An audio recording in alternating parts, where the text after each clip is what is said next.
बिस्मिल्लाहिर्रहमानिर्रहीम। अस्सलाम वालेकुम दोस्तों, आज मैं आपको सर दर्द की अक़साम के बारे में बताऊंगा और इनकी वजूहात के बारे में। क्योंकि अक्सर ऐसा होता है कि जब भी हमारे सर में दर्द होता है, हम इसको ठीक करने के लिए कुछ मुख्तलिफ़ तरह की पेन किलर्स खाते हैं, जिससे वक्ती तौर पे तो हमारा हेडेक ठीक हो जाता है। लेकिन इन पेन किलर्स का, इन गोलियों का क्या नुकसान होता है हमारे जिस्म में, ये शायद हम नहीं जानते। तो इसलिए ज़रूरी है कि जब भी आपको हेडेक हो, आप हेडेक की जो वजह है उसको ख़त्म करें, उसका इलाज करें। तो इससे ऑटोमेटिकली आपका जो सर दर्द है ठीक हो जाता है। तो इसीलिए आज मैं आपको हेडेक की 4 कॉमन टाइप्स के बारे में बताऊंगा, जो अक्सर आपको देखने को मिलती हैं। तो दोस्तों, इसमें सबसे पहली किस्म है टेंशन हेडेक। जैसा कि नाम से ही ज़ाहिर है, टेंशन। तो अगर आप किसी तरह की टेंशन परेशानी लेते हैं, अपने ज़हन पे दबाव डालते हैं, तो इस ज़हनी तनाव की वजह से भी आपको सर में दर्द होता है। तो इसके लिए ज़रूरी है कि आप बजाय गोलियाँ खाने के अपनी टेंशन को, अपने स्ट्रेस को, अपने ज़हनी तनाव को कम करें। तो इसमें सेकंड नंबर पे है क्लस्टर हेडेक। इसमें ख़ास तौर पे आपकी एक आँख में और आँख के ऊपर आपको शदीद किस्म का दर्द होता है, और इसमें आपको ऐसे दर्द होता है जैसे किसी चीज़ के चुभने का एहसास हो। और इसमें आपको दर्द के साथ-साथ बाज़ औक़ात आपकी जो आँख है उसका कलर लाल हो जाता है।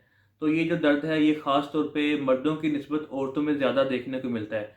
तो इसकी दोस्तों कुछ कॉमन वजूहात हैं, जैसे औरतों में हार्मोन्स की तब्दीली और चॉकलेट का ज़्यादा इस्तेमाल, कोल्ड ड्रिंक्स का ज़्यादा इस्तेमाल। तो इसमें जो तीसरे नंबर पे जो बहुत कॉमन टाइप है हेडेक की, वो है दोस्तों माइग्रेन। इसे हम आधे सर का दर्द भी कहते हैं, और ये ख़ास तौर पे आपके दाएँ जानिब या बाएँ जानिब आधे सर में होता है।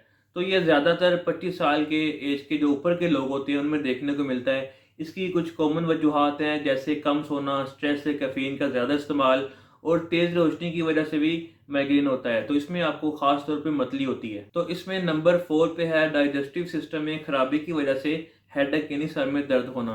तो जैसा कि आप जानते हैं कि आज के दौर में मैदे के मसाइल बहुत ज़्यादा हैं। अच्छी और प्रॉपर डाइट ना लेने से मैदे में ख़राबी आ जाती है। अगर मैदा ख़राब हो जाए तो मैदा अच्छे तरीके से, प्रॉपर तरीके से खाने को हज़म नहीं कर पाता।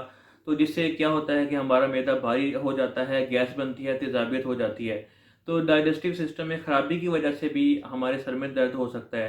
तो इसके लिए ज़रूरी है दोस्तों कि आप अपने डाइजेस्टिव सिस्टम को ठीक करें, इसको बेहतर करें। इससे आपके जो हेडेक है वो ऑटोमेटिकली ठीक हो जाता है। तो दोस्तों, याद रखेंगे, किसी भी बीमारी की वजह का इलाज करें, ना कि उस बीमारी का। अगर आप वजह को ही ख़त्म कर देंगे तो इससे आपकी जो बीमारी है वो ऑटोमेटिकली ठीक हो जाती है। तो दोस्तों, उम्मीद है कि ये मालूमात, ये वीडियो, इनकी इन्फॉर्मेशन आपके लिए फ़ायदेमंद साबित होगी। तो मिलते हैं अगली वीडियो में, तब तक के लिए अल्लाह हाफ़िज़।